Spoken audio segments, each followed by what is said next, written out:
चलो बेटा, क्या पढ़ रहे थे? सेक्शन नंबर 15 क्या पढ़ रहे थे? जब भी एम्प्लॉयर एम्प्लॉय का रिलेशनशिप होगा, कुछ भी मिलेगा, कहाँ टैक्सेबल होगा? किस टाइम पे टैक्सेबल होगा? ड्यू और receive whichever is earlier. MP MLA वाला अदर सोर्सेस, पार्टनर वाला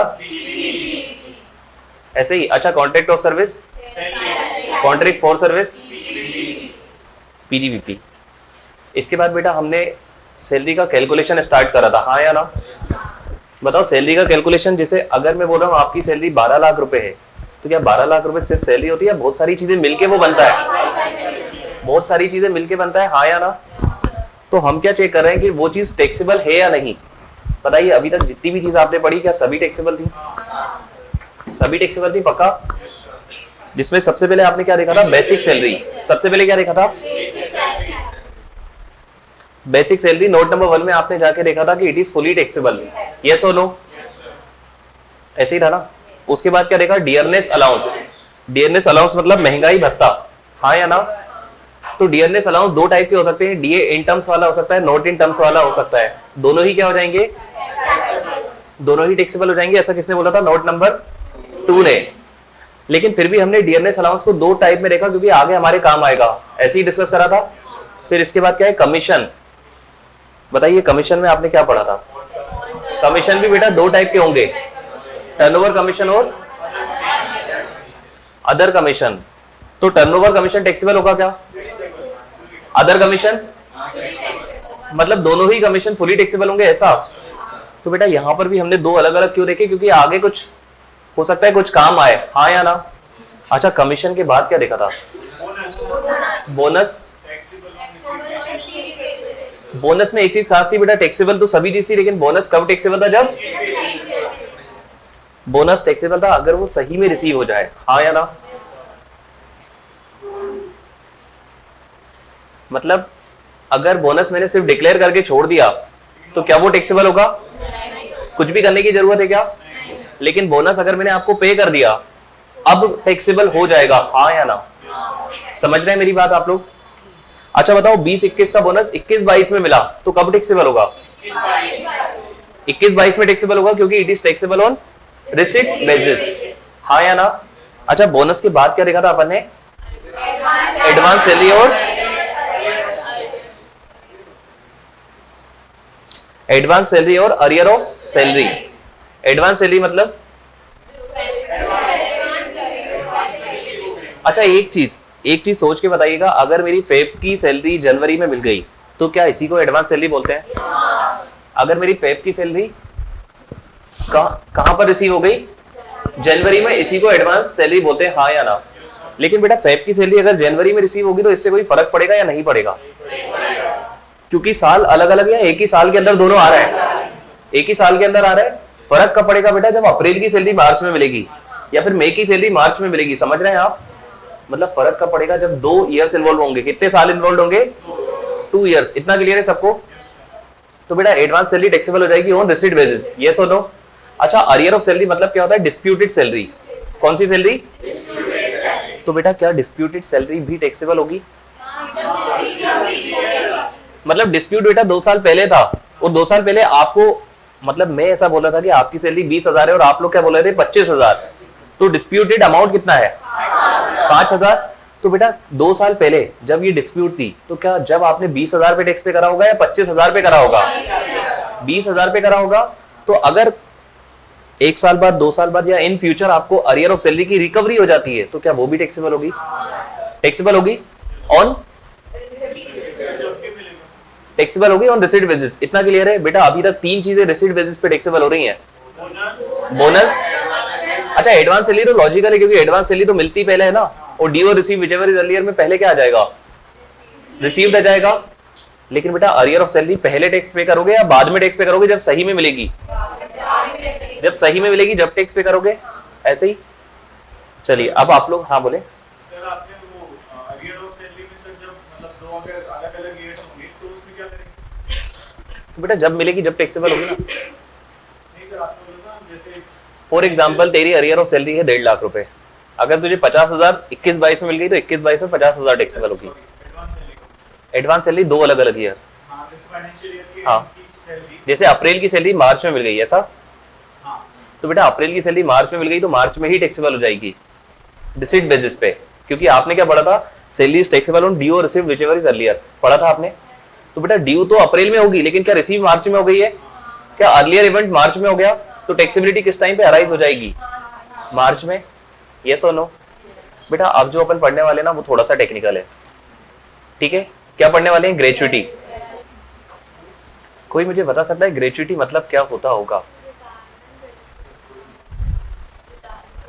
ग्रेच्युटी रिटायरमेंट बेनिफिट से रिलेटेड है ऐसा? किसी को पता है व्हाट इज ग्रेच्युटी? आप पता है रिटायरमेंट पे आपको बहुत सारी चीजें मिल सकती हैं, फॉर एग्जांपल पेंशन मिल सकती है। Very good. आप मुझे बताइए, आज डिस्कस करिए मेरे साथ। एक सेकेंड बेटा, आप लोगों ने अपनी जिंदगी के 50 साल बहुत ईमानदारी से काम करा, सुनिए मेरी बात, और आप रिलायंस को यहां से यहां ले गए, तो क्या वो भी आपको मतलब सपोर्ट करेगी? यस और नो? तो जब आपका रिटायरमेंट होगा तो क्या वो भी आपको तरह तरह के बेनिफिट प्रोवाइड करेगी? अब मुझे आप बताइए ना क्या क्या बेनिफिट्स हो सकते हैं। देखिए जरूरी नहीं है हर कंपनी पेंशन देती है, लेकिन कोई सी कंपनी पेंशन देती होगी, कोई सी ग्रेच्युटी देती होगी, कोई सी पेंशन और ग्रेच्युटी दोनों देती होगी, ऐसा होता होगा प्रैक्टिकली, हाँ या ना? It depend upon companies policy. किस पे डिपेंड करता है बेटा? कंपनीज की पॉलिसी पे डिपेंड करता है।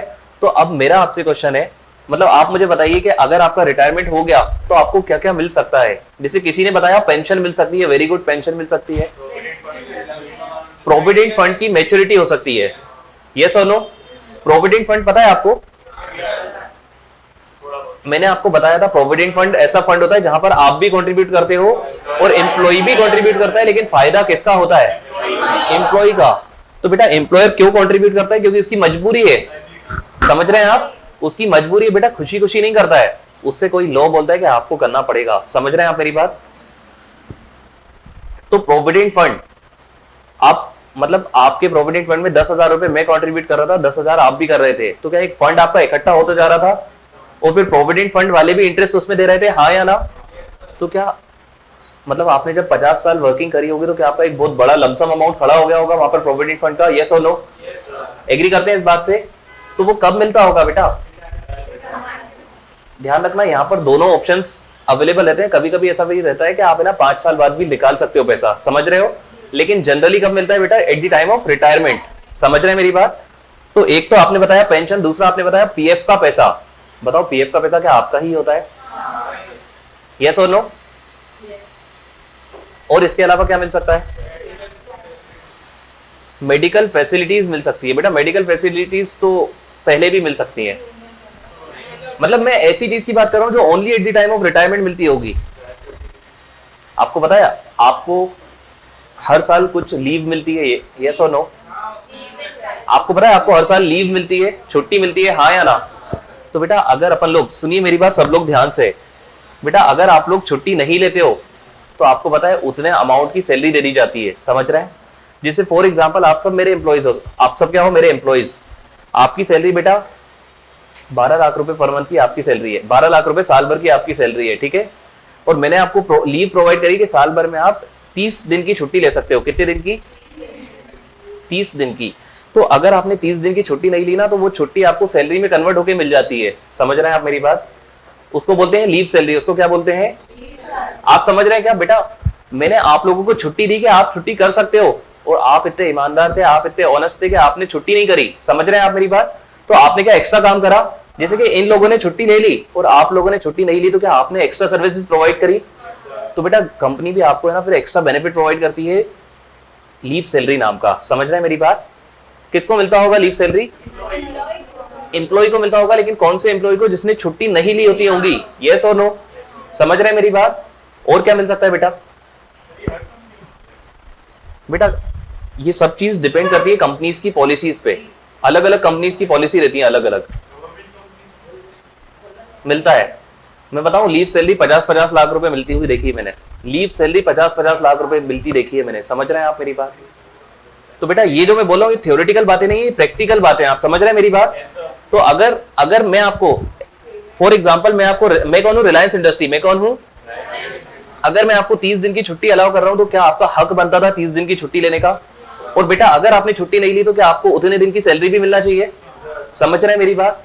तो बेटा सैलरी आपको इकट्ठी दे दी जाती है at the time of retirement, समझ रहे हैं? आपकी जो छुट्टियां है ना वो एक्यूमुलेट होती जाती हैं। क्या होता जाता है? एक्यूमुलेट। जैसे मैंने आपको 30 दिन की छुट्टी प्रोवाइड करी थी और आपने 50 साल की सर्विस, आपने मेरी कंपनी में कितने साल की सर्विस दी और हर साल आप 10 दिन की छुट्टी ले लेते थे। मैंने आपको प्रोवाइड कितनी करी थी? 30। और आपने कितनी छुट्टी ली हर साल? तो क्या आपने हर साल 20 दिन की छुट्टी नहीं ली? हाँ या ना? तो क्या 50 सालों में 20 इंटू 100 हो जाएगा? 20 इंटू 50, 20 इंटू 50, यस और नो? समझ रहे हैं मेरी बात? तो जितना भी वो अमाउंट है, मतलब जो आपका लीव एक्यूमुलेट हो जाएगा ना, 20 लीव्स पर ईयर, 50 साल में कितनी हो जाएगी? 1000 लीव्स, यस और नो? 1000 लीव हो जाएगी, हाँ या ना? तो बेटा 1000 लीव को आप उससे मुझे मंथ में कन्वर्ट करके दे दो, कितना होता है? आप मंथ में कन्वर्ट करके दो ना, कैलकुलेटर निकालो, 1000 को 30 से डिवाइड करके मुझे बताओ ना कितना होता है। एक महीने में 30 दिन होते हैं ना बेटा? हाँ हाँ, क्योंकि सैलरी सबकी मंथ बेसिस पे होती है। सब लोग ध्यान देंगे बच्चे, सैलरी सबकी मंथ बेसिस पे होती है। कितना आ रहा है? 33.33 मंथ्स, यस और नो? अगर आपने 50 साल में 1000 दिन की छुट्टी नहीं ली, मतलब कि आपने 33 महीने की छुट्टी नहीं ली, हाँ या ना? तो क्या 33 मंथ्स की सैलरी आपको मिलना चाहिए? समझ रहे हैं मेरी बात? तो बेटा पेंशन हो गया, प्रोविडेंट फंड हो गया, लीव सैलरी हो गया, और क्या हो सकता है? सुपर एनुएशन फंड भी होता है बेटा। वो प्रोविडेंट फंड टाइप की चीजें होती हैं, वो बहुत सारे फंड्स होते हैं। एक सेकंड जी, कुछ कंपनी शेयर्स भी दे देती हैं बेटा, रिटायरमेंट के टाइम पे जनरली नहीं देती हैं, जनरली ड्यूरिंग दी सर्विस देती हैं। नहीं, जनरली ईसॉप जो होता है ना वो ड्यूरिंग सर्विस दिया जाता है। ड्यूरिंग सर्विस मतलब जैसे आज तू काम कर रहा है ना, तो आज तुझे मोटिवेट करने के लिए मैं देता हूं, समझ रहे हैं? एक बेटा एक और चीज होती है ग्रेच्युटी। क्या होता है? अच्छा, अब तो आप ये देखिए ना, दिख रहा है आपको ग्रेच्युटी, पेंशन, लीव सैलरी दिख रहा है? Note number 6, note number 7, note number 8 दिख रहा है क्या आप लोग को? बेटा ध्यान रखना, सब टेक्निकल है। क्या है? तो ध्यान रखोगे आप लोग, फोकस अच्छा रखोगे। यहाँ पर स्टार्ट करें अपन। सबसे पहले किससे स्टार्ट करें मुझे बताओ आप? सीक्वेंशियली चले अपन। तो सबसे पहले क्या? ग्रेच्युटी। क्या बेटा? तो बेटा हो सकता है कि आपके रिटायरमेंट के टाइम पे मैं आपको क्या प्रोवाइड करूं? ग्रेच्युटी प्रोवाइड करूं। हो सकता है क्या? अच्छा, किस चीज पे डिपेंड करता है? कंपनी की पॉलिसी पे। हो सकता है रिलायंस प्रोवाइड करे, हो सकता है टीसीएस ना करे। समझ रहे हैं? समझ रहे हैं मेरी बात को आप लोग? चलिए नोट नंबर 6 पे आएंगे सब लोग। बेटा क्या पढ़ने वाले हैं? Note number 6 gratuity. क्या पढ़ने वाले हैं? ग्रेच्युटी आपको दो टाइम पे मिल सकती है, at the time of employ, मतलब at the time of retirement मिल सकती है, और कब मिल सकती है? At the time of employment. मतलब जरूरी नहीं है ग्रेच्युटी कब मिले बेटा, जरूरी नहीं है कि, सुनिए मेरी बात, जरूरी नहीं है कि gratuity only eight the time of retirement मिले। क्या ड्यूरिंग जॉब भी मिल सकती है? समझ रहे हैं आप मेरी बात? बेटा gratuity at the time of employment भी मिल सकती है और at the time of retirement भी मिल सकती है। इतनी बात सबको क्लियर है? सबको क्लियर है इतनी बात? अभी मेरी बात सुनो ग्रेच्युटी पे। Gratuity at the time of, मतलब आप जॉब कर रहे हैं बेटा, तो उस टाइम भी क्या आपको ग्रेच्युटी मिल सकती है? मिल सकती है। और आपका रिटायरमेंट हो गया उस टाइम पे भी मिल सकती है, दोनों ही टाइम पे मिल सकती है। समझ रहे हैं आप मेरी बात? बेटा आपको कुछ नहीं पता, जो मैं आपको बता रहा हूं बस समझते जाना। ग्रेच्युटी सिर्फ रिटायरमेंट के टाइम पे मिलेगी या पहले भी मिल सकती है? पहले भी मिल सकती है। इतना क्लियर है सबको? बेटा अगर आपको ड्यूरिंग योर सर्विस मिल गई, मतलब ड्यूरिंग योर एम्प्लॉयमेंट मिल गई, तो फुली टैक्सेबल। क्या बोला मैंने? अगर ग्रेच्युटी आपको कब मिल गई, मतलब 50 साल बाद जब आप रिटायर हुए उसके बाद मिली, या 50 साल के अंदर ही मिल गई? कभी भी अंदर ही मिल गई, हाँ या ना? तो बेटा क्या हो जाएगा? Fully taxable. सबको इतना क्लियर है? सब लोग ध्यान रखना, सब लोग फोकस रखना। ग्रेच्युटी बेटा दो टाइम पे मिल सकती है, एक तो ड्यूरिंग एम्प्लॉयमेंट मिल सकती है और एक eight the time of retirement. अभी हमने कौन सा वाला देखा? ड्यूरिंग एम्प्लॉयमेंट वाला देखा। और क्या देखा ड्यूरिंग एम्प्लॉयमेंट में? It is fully taxable. Yes और नो? अच्छा एक और क्या हो सकता है? At the time of retirement. क्या हो सकता है? चलो एक एग्जांपल मैं आपके सामने लेता हूं। बेटा आपको है ना 1 लाख रुपए की ग्रेच्युटी मिली। कितने की? और मैंने आपसे बोला कि 20,000 रुपीज एग्जेम्प्ट है। देखिए कैसे एग्जेम्प्ट निकाली, अभी के लिए भाड़ में जाए। मैंने आपको क्या बता दिया कि आपको ग्रेच्युटी कितनी मिली? 1 लाख रुपए की ग्रेच्युटी मिली, हाँ या ना? और बेटा 20,000 रुपीज आपको एग्जेम्प्ट है। देखिए एग्जेम्प्ट निकालना अभी हमको सीखना है, लेकिन अभी हमने एक फिगर ले लिया कि 1 लाख में से कितना एग्जेम्प्ट है? 20,000। तो इसका मतलब क्या? अगर 1 लाख रुपए की ग्रेच्युटी में से 20,000 एग्जेम्प्ट है, इट एम्प्लाइज की इसका मतलब क्या कि 20,000 एग्जेम्प्ट है, मतलब कितना टैक्सेबल है? 80,000 टैक्सेबल है, हाँ या ना? यस और नो? मतलब कहीं एग्जेम्पशंस भी हो सकते हैं। बेटा अभी तक आपने एग्जेम्पशन कुछ भी नहीं पढ़ा, हाँ या ना? एग्री करेंगे? देखिए सबसे पहले आपने बेसिक सैलरी देखा, वहां पर एग्जेम था या फुली टैक्सेबल था? कमीशन देखा, एग्जेम था टैक्सेबल था? टैक्सेबल था। बोनस एग्जेम या taxable? Taxable on receipt basis. Arrear salary, advance salary, वो भी क्या था? टैक्सेबल रिसीट बेसिस पे। यस और नो? तो अभी तक की जितनी भी चीज आपने पढ़ी वो एग्जेम थी या वो टैक्सेबल थी? फुली क्या थी? टैक्सेबल। अब हम क्या देख रहे हैं बेटा? ग्रेच्युटी। क्या देख रहे हैं? तो ग्रेच्युटी अगर आपको एम्प्लॉयमेंट के टाइम पे मिल गई, बताओ क्या? अगर ग्रेच्युटी आपको एम्प्लॉयमेंट के टाइम पे मिल गई, that means it is fully taxable. इतना सबको क्लियर है कि अगर at the time of employment मिली तो इट इज फुली टैक्सेबल? इतना क्लियर है सबको? बेटा gratuity at the time of employment के अलावा एक और टाइम कब मिल सकती है? At the time of retirement मिल सकती है। आप मुझे बताओ, रिटायरमेंट के टाइम पे आपको ग्रेच्युटी की ज्यादा जरूरत होगी या ड्यूरिंग एम्प्लॉयमेंट ज्यादा जरूरत होगी? मतलब मुझे सिर्फ इतना सोच के बताओ कि गवर्नमेंट क्या चाहती होगी कि आपको at the time of retirement gratuity मिले या आपको at the time of employment मिल जाए? रिटायरमेंट के टाइम पे मिलना चाहिए, क्योंकि उस टाइम पे आपकी सोर्स ऑफ इनकम खत्म हो जाती है। क्या आप बताओ ना? आज अगर आप 1 लाख रुपए पर मंथ कमा रहे हो तो कमा ही रहे हो, हाँ या ना? लेकिन जब आपका रिटायरमेंट हो गया तो आपकी अर्निंग खत्म हो जाएगी, यस और नो? तो बेटा किस टाइम पे आपको पैसे की ज्यादा जरूरत होगी? रिटायरमेंट के टाइम पे। इसलिए तो गवर्नमेंट ने बोला कि अगर आपको at the time of employment मिल गई तो इट इज फुली टैक्सेबल। क्या बोला? एम्प्लॉयमेंट के टाइम पे मिल गई तो फुली टैक्सेबल। लेकिन अगर आपको रिटायरमेंट के टाइम पे मिली ना तो बेटा अपन को कुछ अमाउंट एग्जेम्प्ट होगा। क्या बोला मैंने? अगर आपको रिटायरमेंट के टाइम पे मिली तो क्या होगा? कुछ अमाउंट टैक्सेबल होगा। मतलब जैसे आपको 1 लाख मिली तो उसमें से 20,000 रुपए एग्जेम्प्ट होगा। समझ रहे हैं आप मेरी बात?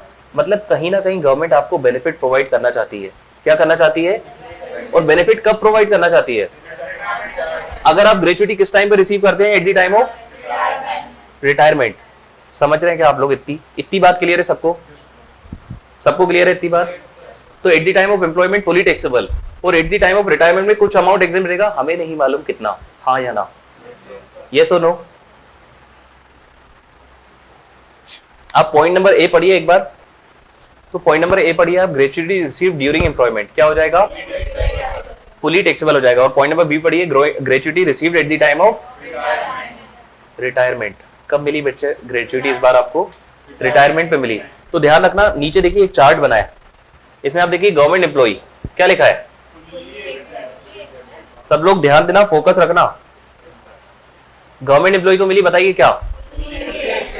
ड्यूरिंग एम्प्लॉयमेंट मिली, किसी को भी मिली, कोई फर्क पड़ रहा था या सबको फुली टैक्सेबल थी? सबको फुली टैक्सेबल थी। लेकिन अगर at the time of retirement मिली तो बेटा आपको भेदभाव करना पड़ेगा कि आप गवर्नमेंट एम्प्लॉई हैं या अदर एम्प्लॉई हैं। तो अगर आप गवर्नमेंट एम्प्लॉई हैं तो क्या होगा? Fully exempt. आपको पता है सैलरी जब आप पढ़ोगे ना आपको समझ आएगा कि आपके साथ बहुत भेदभाव होगा। क्या होगा बेटा? मतलब कई चीजें ऐसी होंगी जो आपके हाथ में तो टैक्सेबल होंगी लेकिन किसके लिए एग्जेम्प्ट होंगी? गवर्नमेंट एम्प्लॉई को। होना चाहिए था या नहीं होना चाहिए था?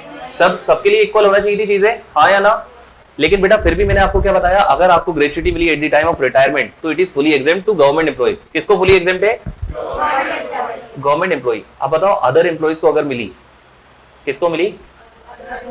तो अगर आपको अदर एम्प्लॉइज को मिली तो यहाँ पर बेटा दो केसेस हो सकते हैं। एक तो हो सकता है क्या आप पेमेंट ऑफ ग्रेच्युटी एक्ट में कवर हैं? कभी पढ़ा है आपने पेमेंट ऑफ ग्रेच्युटी एक्ट? कहीं सिलेबस में था आपके? नहीं था? तो बेटा सुनिए, इस पे ध्यान मत देना, 2 मिनट इस पे ध्यान मत देना, सब लोग मेरे ऊपर ध्यान देंगे। ये पहला अपन चार्ट पढ़ रहे हैं, पहला चार्ट। इसके बाद तो आपको ये थीम समझ आ जाएगी, मतलब बहुत सारी चीजें लॉजिकली जाने लगेंगी, लेकिन पहले चार्ट में मेहनत करना पड़ेगी। बताओ ग्रेच्युटी आपको at the time of employment मिली, चाहे मैं गवर्नमेंट एम्प्लॉय हूं चाहे मैं नॉन गवर्नमेंट एम्प्लॉय हूं, सबके लिए क्या हो जाएगा? Fully taxable. क्योंकि आपने गलती क्या करी, आपने रिटायरमेंट से पहले ही क्या ले लिया? ग्रेच्युटी, हाँ या ना?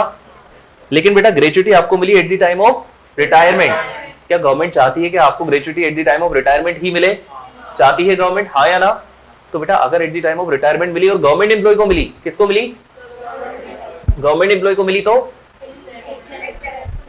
Fully exempt. क्या हो जाएगा बेटा? यहां पर भेदभाव है, गवर्नमेंट एम्प्लॉय को मिली तो फुली एग्जेम्प्ट। और बेटा अगर अदर देन गवर्नमेंट एम्प्लॉय को मिली ना तो कुछ अमाउंट एग्जेम्प्ट होगा। फुली एग्जेम्प्ट होगा या कुछ अमाउंट होगा? कुछ अमाउंट होगा। और वो अमाउंट निकालने के लिए हमको चेक करना पड़ेगा वेदर जिसको मिली वो पेमेंट ऑफ ग्रेच्युटी एक्ट में कवर था या नहीं था। मैंने क्या बोला? Payment of gratuity act. क्या बोला? आज के बाद इसको याद रखेंगे, पोगा। क्या याद रखेंगे? लिखा है क्या कहीं? अच्छा, पेमेंट ऑफ ग्रेच्युटी एक्ट नहीं, मतलब आपकी ग्रुप 1 ग्रुप 2 कहीं नहीं था पेमेंट ऑफ ग्रेच्युटी एक्ट? इतने सारे लोग पढ़े, उनमें कहीं नहीं था। चलिए, तो पेमेंट ऑफ ग्रेच्युटी एक्ट में अगर आप कवर है तो कुछ अलग अमाउंट एग्जेम्प्ट होगा। क्या होगा? और बेटा अगर आप पेमेंट ऑफ ग्रेच्युटी एक्ट में कवर नहीं है तो भी एग्जेम्प्ट होगा, लेकिन कुछ अलग अमाउंट होगा। अगर गवर्नमेंट एम्प्लॉय को मिली तो इट इज फुली एग्जेम्प्ट। सबको इतना क्लियर है? और बेटा अगर अदर देन गवर्नमेंट एम्प्लॉय को मिली तो कुछ अमाउंट एग्जेम्प्ट होगा। कितना अमाउंट? कुछ अमाउंट। ध्यान रखना, अमाउंट मैंने नहीं बताया, मैंने सिर्फ कितना बताया? क्या टैक्सेबल होगा? कुछ अमाउंट टैक्सेबल होगा। और ये भी किस चीज पे डिपेंड करता है? आप पोगा में कवर हो या नहीं। समझ रहे हैं मेरी बात? हो सकता है कि अगर मैं पोगा में कवर हूं तो 100 रुपए एग्जेम्प्ट हो। कितने रुपए? और हो सकता है अगर मैं नॉन पोगा, मतलब अगर मैं पोगा में कवर नहीं हूं तो 80 रुपए एग्जेम्प्ट हो। समझ रहे हैं क्या? बेटा दोनों ही केस में आपको अलग अलग बेनिफिट मिलेंगे। क्लियर है आपको? इतना थीम समझ आई थोड़ी सी आपको? एक बार मैं आपको 2 मिनट का टाइम दे रहा हूं, आप पोगा वाला देखिए, पोगा में कितना अमाउंट एग्जेम्प्ट होगा। बैठ जाइए। पोगा वाला, पोगा वाला मतलब कौन से वाले की बात कर रहा हूं मैं? पोगा एम्प्लॉय जो कि, हाँ इधर वाले की बात कर रहा हूं, हाँ या ना? एक बार पढ़िए कितना अमाउंट एग्जेम्प्ट होगा, क्योंकि अल्टीमेटली याद तो यही रखना है कि कितना अमाउंट एग्जेम्प्ट होगा। देखिए कितना अमाउंट होगा। जब मैं बोल रहा था टेक्निकल है बेटा, ये जो मैं बताने वाला हूं यही टेक्निकल है।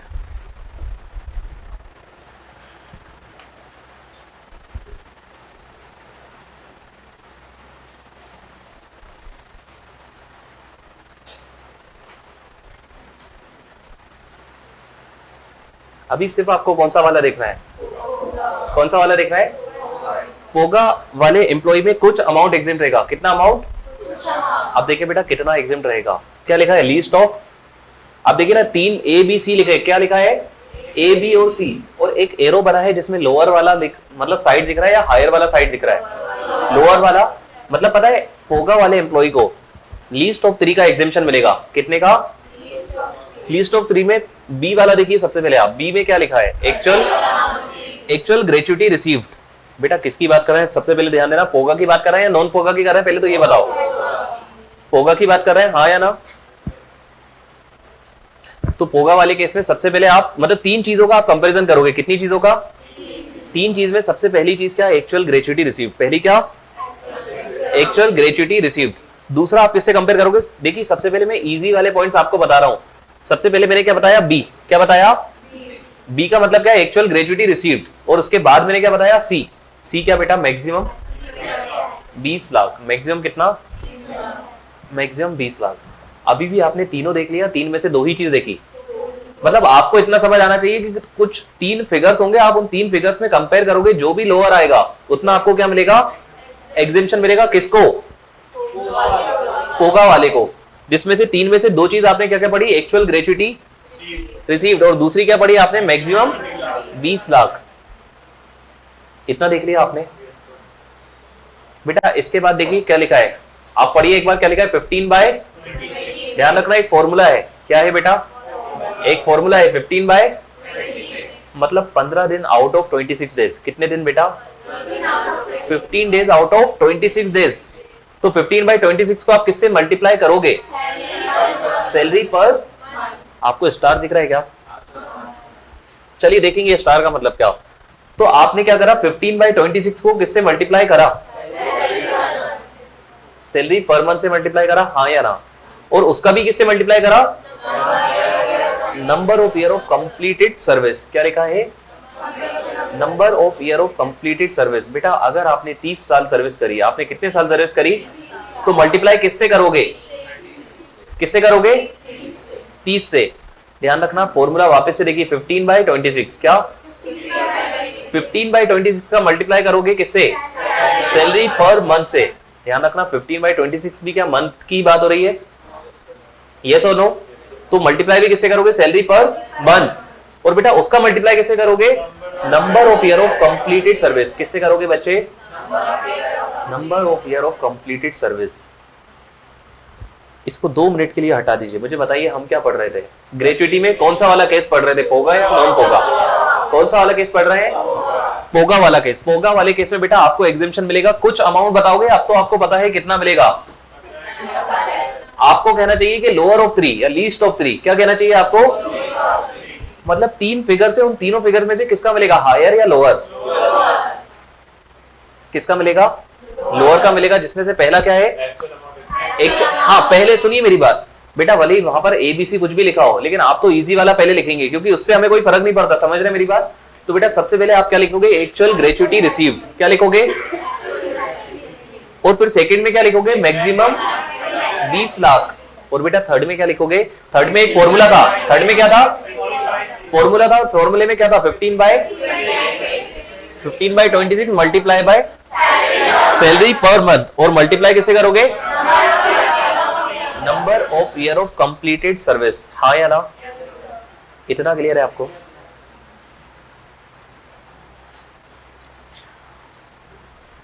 इतना क्लियर है सबको? बेटा अगर मैंने 30 साल, देखिए एक सेकेंड, कुछ बारीकियां भी हैं यहाँ पर क्या लिखा है? Rounding off allowed. क्या लिखा है? इसका मतलब पता है क्या है? अगर आपने बेटा 30 साल 4 महीने, कितने? अगर आपने 30 साल 4 महीने सर्विस दी तो आपको पता है राउंड ऑफ करना है। क्या करना है बेटा? और 30 साल 4 महीने को जब आप राउंड ऑफ करोगे तो 30 साल लोगे या 31 लोगे? ध्यान रखना, मैंने राउंड अप नहीं बोला, मैंने क्या बोला? Round of. क्या बोला? राउंड। तो 30 साल 4 महीने मतलब कितने साल? 30 साल। क्लियर है सबको? और बेटा अगर 30 साल 7 महीने होता तो 31 ईयर्स। आपको क्या समझ आना चाहिए कि यहां पर जो भी ईयर है आपको उसको क्या करना है? राउंड ऑफ करना है। क्या करना है बच्चे? राउंड ऑफ करना है। इतना क्लियर है आपको? 3 चीजों का कंपैरिजन करा पोगा वाले केस में, actual gratuity received, maximum 20 lakh, और तीसरा क्या? 15/26 multiply by salary per month और multiply by number of year of completed service. और number of year of completed service को क्या आप राउंड ऑफ करोगे? हाँ या ना? तो बेटा चलो एक मुझे केस बताओ, अगर मैंने बोला 30 साल 6 महीने 2 दिन, 30 साल 6 महीने 2 दिन, तो बताओ समझ रहे हो आप लोग? सबको क्लियर है इतनी चीज?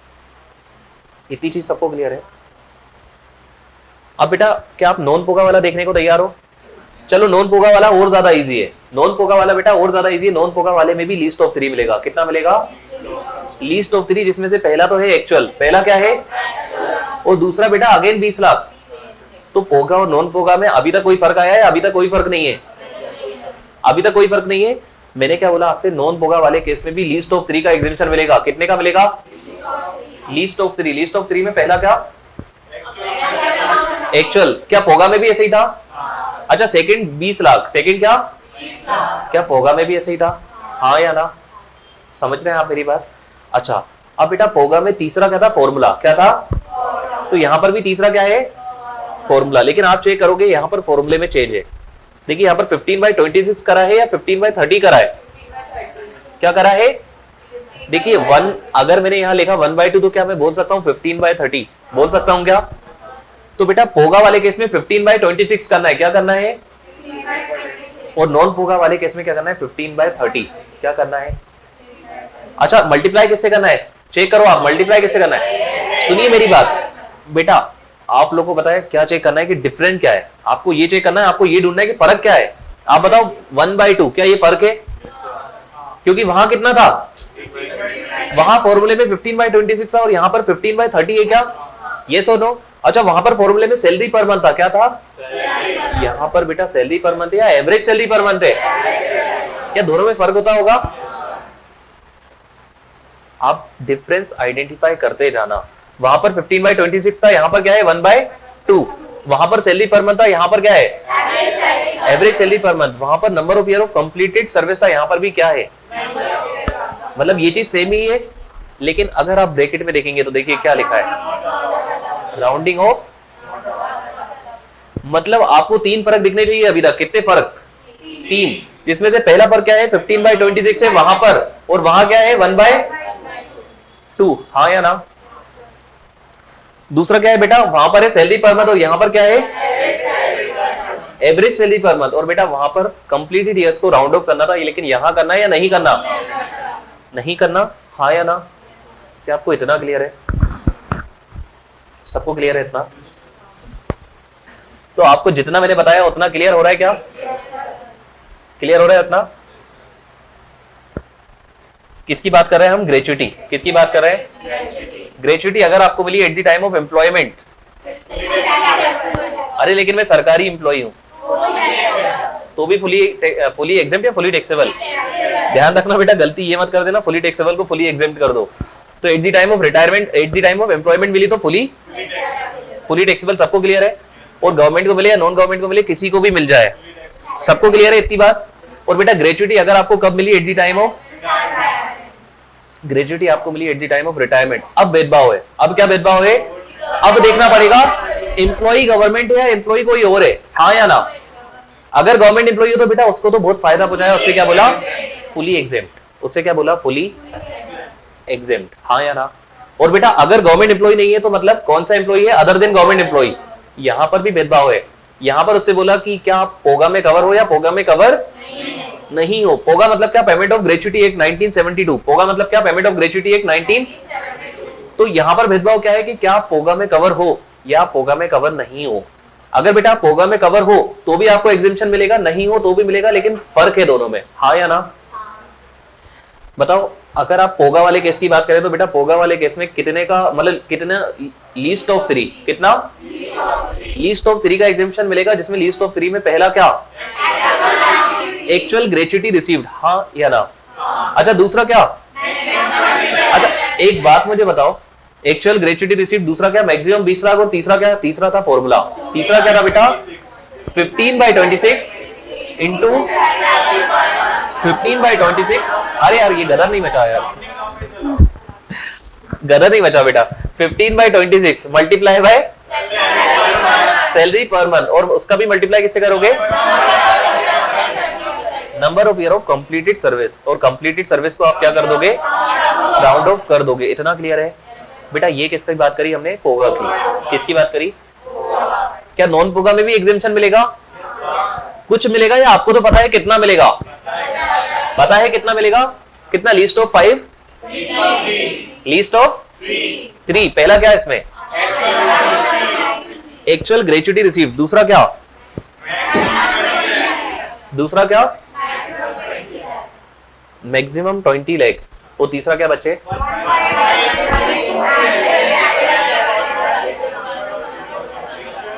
1/2 into average salary per month multiply by number of year of completed service. बेटा पोगा में आप राउंड ऑफ करते थे, क्या नॉन पोगा में राउंड ऑफ करोगे? नहीं करोगे। पोगा में आप 15/26 लेते थे, यहां पर कितना लोगे? 15/30 ना। 15/30 बेटा 15/30 बोलो 1/2 बोलो, बात एक ही है। अल्टीमेटली वो है 15/30, लेकिन उसको मतलब वो इजी कर दिया 1/2 करके। समझ रहे हैं आप मेरी बात? तो 15/30 को आप मल्टीप्लाई किससे करोगे? एवरेज सैलरी पर मंथ, हाँ या ना। और बेटा उसका मल्टीप्लाई कैसे करोगे? Number of year of completed service. तो टोटल 3 फर्क, वहां पर 15/26, यहाँ पर 1/2, हाँ या ना। वहां पर सैलरी पर मंथ, यहाँ पर एवरेज सैलरी पर मंथ। वहां पर राउंड ऑफ अलाउड है, यहाँ पर राउंड ऑफ अलाउड नहीं है। इतना क्लियर है आपको? सबको क्लियर है बेटा? देखो आपको अब थीम समझ जाना चाहिए कि ऐसा ही कुछ आप सैलरी में पढ़ने वाले, मतलब चीजें याद रखनी पड़ेंगी। क्या रखना पड़ेगा? कुछ फॉर्मुलेज होंगे बेटा, कहीं लिस्ट ऑफ 3 होगा, कहीं लिस्ट ऑफ 4 होगा। आपको क्या रखना पड़ेगा? चीजें याद रखना पड़ेगी। समझ रहे हैं आप लोग? सैलरी इजी टॉपिक है, सैलरी इजी टॉपिक है, लेकिन सैलरी थोड़ा रटने वाला टॉपिक है। कैसा टॉपिक है? मतलब in comparison to other topic salary easy है, लेकिन सैलरी में बेटा आपको चीजें याद रखना पड़ेंगी। अब बताओ अगर आपको ये नहीं पता मैक्सिमम 20 लाख, मैक्सिमम 20 लाख नहीं पता तो आप कर पाओगे या नहीं कर पाओगे? अगर आपको नहीं पता 15/26 करना है या क्या करना है तो आप कर पाओगे या नहीं कर पाओगे? समझ रहे मेरी बात? तो बेटा थोड़ा सा यहाँ पर रटना होगा। यहाँ पर क्या होगा? थोड़ा सा चीजें आपको याद रखनी पड़ेंगी, तभी आप इसको सॉल्व कर पाओगे। क्लियर है आप लोग को? अच्छा इजी था? इजी था पक्का? पक्का इजी है? हनी क्लियर है? अच्छा एक बात बताओ, एक्चुअल ग्रेच्युटी कहां से मिलेगी? मतलब फॉर एग्जांपल आप मान लो कि मैं पोगा में कवर हूं, मैं कौन सा वाला एम्प्लॉय हूं? एक सेकंड बेटा, मैं पोगा वाला एम्प्लॉय हूं। कौन सा वाला हूं? पोगा वाला हूं। तो पोगा वाले में क्या करना था? एक्चुअल लेना था सबसे पहले। तो एक्चुअल कहां मिलेगा? जो मिला है बेटा। अगर आपको मिला है तो क्या आपको पता नहीं होगा मुझे 20 मिला है या 30 मिला है? समझ रहे मेरी बात? तो एक्चुअल वाला कहां से मिलेगा? एक्चुअल तो हमें मिला ही है, हाँ या ना। बेटा क्वेश्चन में ये लोग आपको लिख के देंगे कि एक्चुअल ग्रेचुइटी इतना, समझ रहे हैं मेरी बात? प्रैक्टिकली तो आपको पता ही होगा, आपको नहीं पता होगा तो किसको पता होगा कितना ग्रेचुइटी मिला? समझ रहे हैं मेरी बात आप लोग? क्लियर है सबको?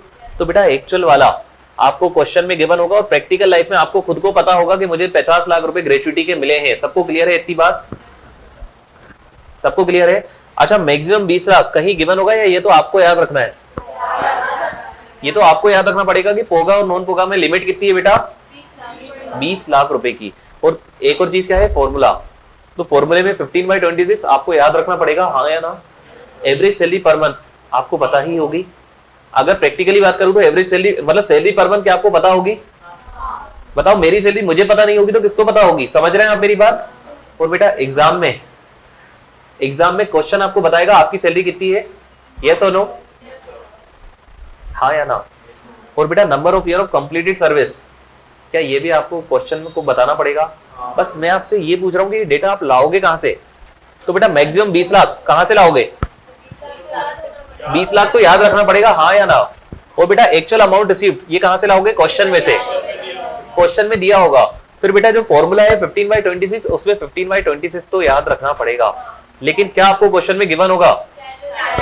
सैलरी पर मंथ गिवन होगा, हाँ या ना? और क्या आपको ऐसा भी गिवन होगा कि आपने कब ज्वाइन करा था और कब आपने रिटायरमेंट लिया? मतलब number of year of completed service भी या तो गिवन होगी या डेट गिवन होगी। सबको इतना क्लियर है? अब बेटा आपने एक चीज पे ध्यान दिया हो तो यहाँ पर सैलरी पर मंथ पे स्टार लगा था और एवरेज सैलरी पर मंथ पे भी क्या लगा है? और यहाँ पर स्टार का मतलब आप समझ रहे हैं क्या है? कुछ खास है यहाँ पर। क्या है बेटा? कुछ खास है। जल्दी देखो, मैं आपसे पूछूंगा जल्दी। एवरेज सैलरी पर मंथ भी आपको देखना है और एवरेज सैलरी पर मंथ भी आपको देखना है। सैलरी पर मंथ कहां काम आएगा कार्तिक? सैलरी पर मंथ पोगा में काम आएगा। कहां काम आएगा?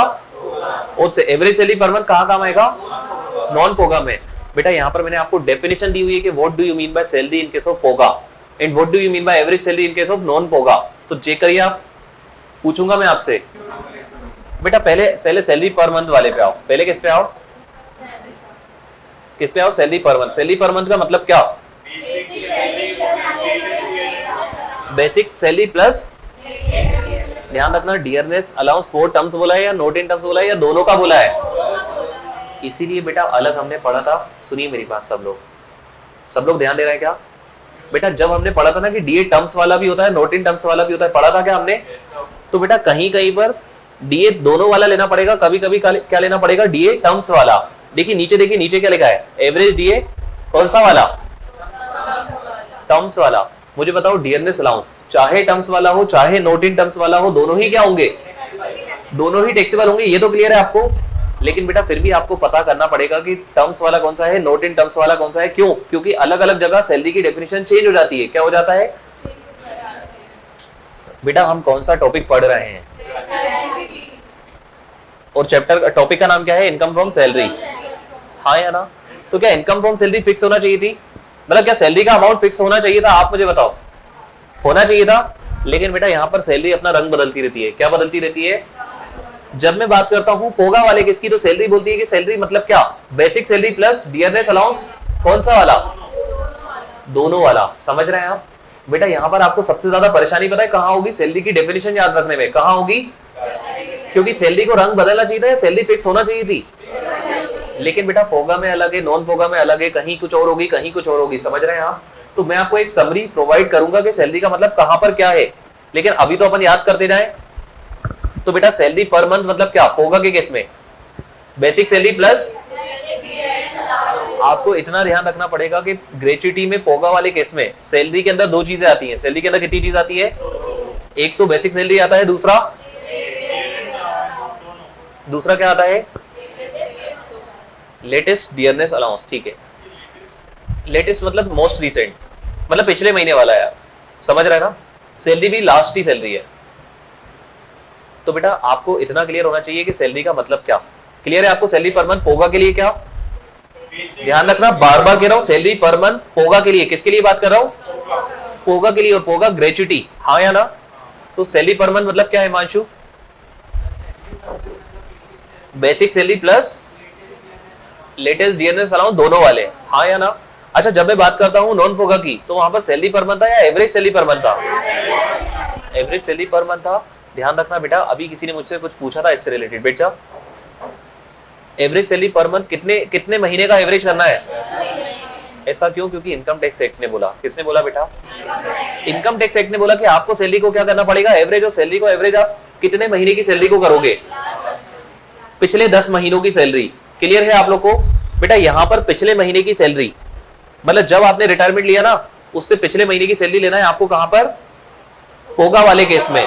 लेकिन बेटा नीचे वाले केस में आपको सैलरी पर मंथ लेना है या एवरेज सैलरी लेना है? कौन सी लेनी है? Average salary. और एवरेज सैलरी कौन सी वाली? पिछले 10 महीनों का एवरेज। क्या बेटा? हो सकता है पहले महीने मेरी सैलरी 2 लाख हो, बाद में बढ़ के 3 लाख हो गई हो, तो क्या मैं 10 महीने की सैलरी ऐड करके डिवाइड बाय 10 करके निकालूंगा एवरेज?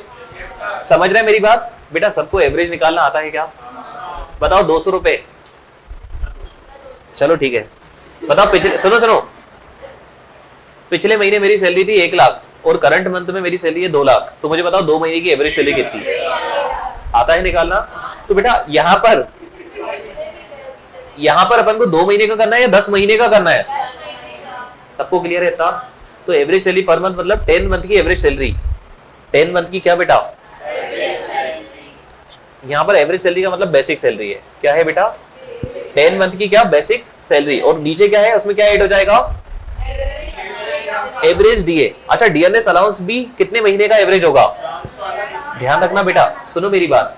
यहाँ पर एवरेज हर चीज का 10 महीने से होगा। कितने से होगा? तो जब मैं बोल रहा हूँ बेसिक सैलरी का एवरेज, तो कितने महीने से करोगे? जब मैं बोल रहा हूँ डियरनेस अलाउंस का एवरेज, तो कितने महीने से करोगे? और तीसरी चीज क्या है? Turnover commission. क्या ये भी हमने अलग पढ़ा था? हाँ या ना?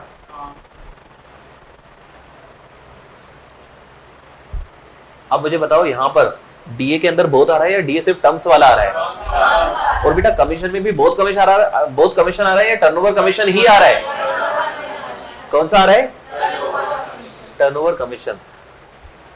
सबसे ज्यादा टेक्निकल चीज सैलरी की डेफिनेशन याद रखना। क्या है बेटा? मतलब सैलरी टॉपिक में सबसे ज्यादा टेक्निकल चीज क्या है? सैलरी की डेफिनेशन याद रखना, क्योंकि सैलरी की डेफिनेशन फिक्स नहीं है। हर जगह वो अपना क्या बदल लेती है? हर जगह वो अपना रंग रूप बदल लेती है बेटा। क्या बदल लेती है?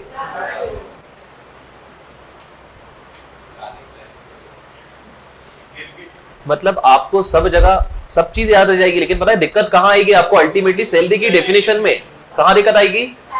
मतलब आपको वो फॉर्मूला जो अभी अपन ने पढ़ा ना, पोगा में लिस्ट ऑफ 3 और नॉन पोगा में भी लिस्ट ऑफ 3, सब याद रहेगा। दिक्कत आएगी सैलरी की डेफिनेशन कौन सी वाली कहां लेनी है। मतलब पूरा रट टू फाई। क्या है बेटा? पूरा रटना पड़ेगा। समझ रहे मेरी बात? अच्छा कोई लॉजिक में जा सकता है क्या यहाँ पर? लॉजिक है या फिर उन्होंने चीजें बताई हैं, ये करना है तो यही करना है? समझ रहे हैं आप मेरी बात? बेटा इसलिए लॉजिक में नहीं जा सकते। तो ग्रेच्युटी की बात करते हैं वापस से। एक बार लास्ट बार रिवाइज करवा रहा हूं, सब लोग ध्यान देंगे अच्छे से। बेटा हो सकता है किसी को कहीं ना कहीं कुछ कंफ्यूजन हो, एक बार अच्छे से सुन लेना, सबको क्लियर हो जाएगा। Gratuity at the time of employment भी मिल सकती है, after eight the time of retirement भी मिल सकती है। दोनों टाइम पे मिल सकती है, हाँ या ना? तो at the time of employment, at the time of employment मिली तो फुली टैक्सेबल, और बेटा at the time of retirement मिली तो भेदभाव है। क्या है बेटा? अगर आप गवर्नमेंट एम्प्लॉय निकले तो, और बेटा अगर आप नॉन गवर्नमेंट एम्प्लॉय है तो डिपेंड करेगा पोगा या नॉन पोगा। किस पे डिपेंड करेगा? बेटा अगर आप पोगा वाले निकले, कौन से वाले? तो आपको कितना लीस्ट ऑफ कितना? लीस्ट ऑफ 3 का एग्जेम्पशन मिलेगा। क्या मिलेगा? लीस्ट ऑफ 3 का एग्जेम्पशन मिलेगा। सब लोग मेरे वर्ड्स पे ध्यान दें। लीस्ट ऑफ 3 का क्या मिलेगा? एग्जेम्पशन। और लीस्ट ऑफ 3 के एग्जेम्पशन में पहली चीज क्या? Actual gratuity. पहला चीज क्या? और दूसरी चीज क्या? मैक्सिमम। एक्चुअल ग्रेच्युटी को किससे कंपेयर करोगे? मैक्सिमम 20 लाख से। और तीसरी चीज क्या? 15/26 को मल्टीप्लाई करोगे सैलरी पर मंथ, और उसको मल्टीप्लाई करोगे number of year of completed service, और number of year of completed service को आप क्या कर दोगे? Round off. हाँ या ना? अच्छा सैलरी पर मंथ का मतलब क्या? Basic salary. Basic salary plus dearness allowance, यहाँ पर डियरनेस अलाउंस से भेदभाव करूंगा या डियरनेस अलाउंस मतलब डियरनेस अलाउंस दोनों वाला, हाँ या ना? क्या सबको सैलरी की डेफिनेशन पोगा वाले केस में क्लियर है? सबको क्लियर है? अच्छा बात करते हैं नॉन पोगा की। तो नॉन पोगा में भी बेटा लीस्ट ऑफ कितना? लीस्ट ऑफ 3, जिसमें पहला क्या एक्चुअल, दूसरा क्या, दूसरा क्या मैक्सिमम, और तीसरा क्या बच्चे? 1/2 multiply by average salary per month multiply by number of year of completed service, round of total out. अच्छा कहां पर सैलरी और कहां पर एवरेज सैलरी है? पोगा के केस में सैलरी है, और कहां पर एवरेज सैलरी है? और बेटा एवरेज आप कितने मंथ की सैलरी का करोगे? 10 महीने की, हाँ या ना? पक्का? Average salary per month, average salary per month में कितने का एवरेज करोगे? 10 महीने का। तो यहां पर बेटा एवरेज सैलरी का पार्ट क्या बनेगा, मतलब सैलरी का मतलब क्या नॉन पोगा केस में? बेसिक सैलरी 10 महीने का एवरेज, बेसिक सैलरी कितने महीने का एवरेज? डियरनेस अलाउंस कौन सा वाला? डियरनेस अलाउंस टर्म्स वाला कितने महीने का एवरेज? कमीशन कौन सा वाला? Turnover commission. तो इन तीनों को आप ऐड कर देंगे तो आपकी क्या बन जाएगी? एवरेज सैलरी पर मंथ बन जाएगी, हाँ या ना? सबको ये चीज क्लियर है? सबको क्लियर है? अब मुझे बताओ, एक क्वेश्चन मैं आपसे पूछ रहा हूं बेटा, पिछले 2 सालों से मेरी सैलरी में कुछ भी चेंज नहीं हुआ। सुनिए मेरी बात सब लोग ध्यान से, पिछले 2 सालों में मेरी सैलरी में कुछ भी चेंज नहीं हुआ। आपको एवरेज निकालने की जरूरत है या लास्ट मंथ की जो सैलरी है वही एवरेज है? आप समझ रहे हैं ना? एवरेज सैलरी में चेंज कब आएगा? जब पिछले 10 महीनों में आपकी सैलरी में क्या हुआ हो। लॉजिकल है, हाँ या ना? बेटा मतलब मेरी सैलरी आज से 10 महीने पहले भी 1 लाख थी और आज भी 1 लाख है, तो क्या एवरेज भी 1 लाख ही आएगा? हाँ या ना? तो फर्क कब आएगा? जब सैलरी में चेंज होगा पिछले 10 महीनों में। यस और नो? सबको क्लियर है? था ग्रेचुटी। आप ये नोट देखिए,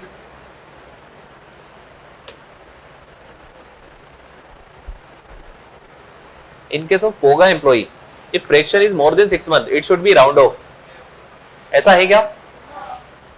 तो बेटा नीचे को जो एग्जांपल दिया आप मुझे राउंड ऑफ करके बताओ। 30 साल 4 महीने, 30 साल 6 महीने, 30 साल 6 महीने 1 दिन, 31 साल, 30 साल 8 महीने, 30 साल 11 महीने 29 दिन, 32 साल 1 दिन, 32 साल 1 दिन। कुछ इसमें दिक्कत है क्या? ये तो इजी है। अच्छा नॉन पोगा वाला केस देख लो, 30 साल 3 महीने, 30 साल 9 महीने, हमेशा 30 रहेगा। समझ रहे हैं आप? यहाँ पर आपको कंप्लीटेड ईयर लेना है। क्या लेना है बेटा? मतलब साल। अगर आपने 9 महीने काम करा तो 9 महीने लोगे या पूरा साल ही लोगे? अगर लोगे तो यहाँ पर 30 साल 9 महीने है तो भी 31 करोगे या 30 ही करोगे? सबको क्लियर है? जब मैंने बोला राउंड ऑफ नहीं करना, इसका मतलब क्या बेटा? 30 साल कितने भी महीने हो, 30 साल 11 महीने 29 दिन, तो भी कितना लोगे? 30 साल लोगे। क्लियर है सबको ये चीज क्लियर है? एक ये आपके सामने एग्जाम्पल है, आप लोग ट्राई करिए इस एग्जाम्पल को। POGA gratuity receive 15 lakh, year of completion of service 15 साल 9 महीने। अच्छा पोगा लिखा है, इसका मतलब क्या? पोगा लिखा है, इसका मतलब क्या? मतलब पोगा वाला केस देखना पड़ेगा, हाँ या ना? और बेटा ग्रेचुटी कितनी मिली? 15 lakh. Year of completion of service कितने गिवन है? 15 साल 9 महीने। बेसिक सैलरी कितनी गिवन है? 30,000 पर मंथ। और डियरनेस अलाउंस कितना गिवन है? 40% ऑफ बेसिक सैलरी। कितना गिवन है? 40% बेसिक सैलरी का। और ब्रैकेट में क्या लिखा है? 50% टर्म्स वाला है। 50% क्या है? मतलब जितना भी मेरा डियरनेस अलाउंस है उसमें से आधा कौन सा है? रिटायरमेंट बेनिफिट, और आधा कौन सा है? Other than retirement benefit. हाँ या ना? तो बेटा इस क्वेश्चन को सोल्व करके बताइए आप मुझे जी। क्या करना है? निकालना कैसे है मैं सब बता चुका हूं आपको। आपको निकालना है टैक्सेबल एक, आप तो टैक्सेबल निकाल दो।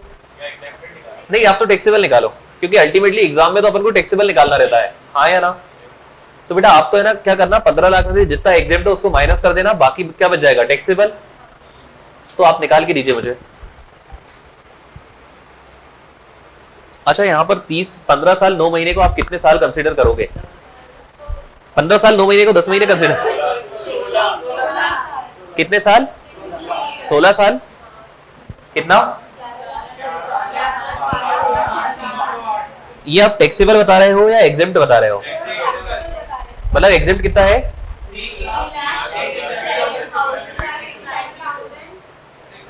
आपने लोअर ऑफ 3 करा होगा जिसमें मैक्सिमम कितना आया 20 लाख और एक्चुअल कितना आया 15, और फिर आपने क्या करा होगा 15/26 को मल्टीप्लाई किससे करा होगा? सैलरी पर मंथ से। किससे करा होगा? सैलरी पर मंथ से करा होगा। तो बेटा सैलरी पर मंथ यहाँ पर कितना निकल के आ रहा है? 42,000, और उसको किससे मल्टीप्लाई करा? 15 साल 9 महीने या 15 साल या 16 साल? 16 साल। तो कितना आ गया? 3,87,692। तो मुझे बताओ बेटा एग्जेम्प्ट कितना होगा? मुझे बताओ एग्जेम्प्ट अमाउंट कितना होगा? 3,87,692। ये क्या हो जाएगा? ये क्या हो जाएगा? एग्जेम्प्ट, हाँ या ना? तो बेटा अगर 15 लाख में से इतना एग्जेम्प्ट है तो आप मुझे बताओ टैक्सेबल कितना? 11,12,308। एक्चुअली मैं आपको बताऊं यहाँ पर टर्नओवर दिया है 5 लाख रुपए। कितना? और कमीशन है 1% जो कि इंफॉर्मेशन गिवन है नहीं है। समझ रहे हैं? मतलब मिस्टेक है यहाँ पर 1% कमीशन है। यहाँ पर परसेंट लिखा है ना, यहाँ पर 1 गायब हो गया। कितना परसेंट है? 1%। 5 लाख का 1%। 5 लाख पिछले 10 महीने का टर्नओवर है, उसका 1%।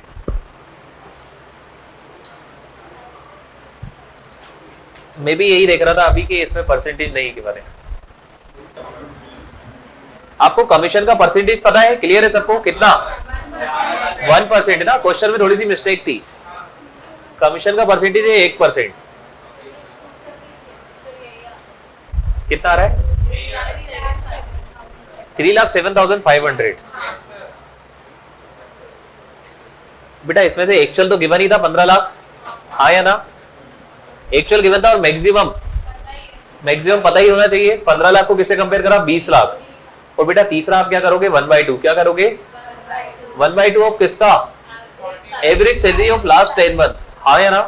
और उसको मल्टीप्लाई किससे करोगे? Number of year of completed service. तो मेरा आपसे क्वेश्चन है, यहाँ पर 15 साल 9 महीने हैं और नॉन पोगा का केस है, तो आप कितने साल लोगे यहाँ पर? यहाँ पर आप 15 ईयर्स लोगे। मतलब आपको इस फॉर्मूले में ये 15/30 क्लियर होना चाहिए और ये 15 ईयर क्लियर होना चाहिए। इतना क्लियर है आपको? अब बेटा यहाँ पर सबसे मेन चीज है निकालना सैलरी। मेन चीज क्या है? निकालना। मुझे बताओ नॉन पोगा वाले केस में सैलरी का मतलब क्या? Average salary of last 10 month. तो क्या गिवन है average salary? Average basic salary कितनी? 30,000। और क्या डियरनेस अलाउंस भी गिवन है? कितना? 40%। तो 30,000 का 40% 12,000 है। लेकिन आपको कौन सा वाला लेना है? आपको कौन सा लेना है? डीए इन टर्म्स वाला। बेटा सब लोग इधर ध्यान दें, सब लोग इधर ध्यान दें। डियरनेस अलाउंस है कितना? 40% है, लेकिन इसमें से कितना इन टर्म्स वाला है? 50%। तो बेटा 30,000 का 40% कितना आया? 12,000। कितना आया? तो 12,000 पूरा डीए है। उसमें से रिटायरमेंट वाला कितना है? 6,000। तो आप कितना लोगे? 30,000 में 12 ऐड करोगे या 6 करोगे? 6 ऐड करोगे, मतलब कितना हो जाएगा? 36,000, हाँ या ना? वो बेटा आपका पिछले 10 महीनों का टर्नओवर दिया है 5 लाख और कमीशन दिया है 1%। तो 5 लाख का 1% कितना? 5,000। तो आपकी सैलरी कितनी हो जाएगी? एवरेज सैलरी 41,000 हो जाएगी आपकी। सबको क्लियर है ये चीज? बेटा इजी है, सुनना है मेरी बात। एक बार आपको थीम समझना थी, बाकी तो इजी है, लेकिन आपको चीजें याद रखना पड़ेंगी। क्लियर है आप लोग को? इसी तरह के इन्फॉर्मेटिव वीडियोस देखने के लिए हमारे चैनल को सब्सक्राइब करें और लेटेस्ट वीडियोस को सबसे पहले देखने के लिए बेल आइकॉन को हिट करें। साथ ही लाइक और शेयर करना ना भूलें। APT educating India.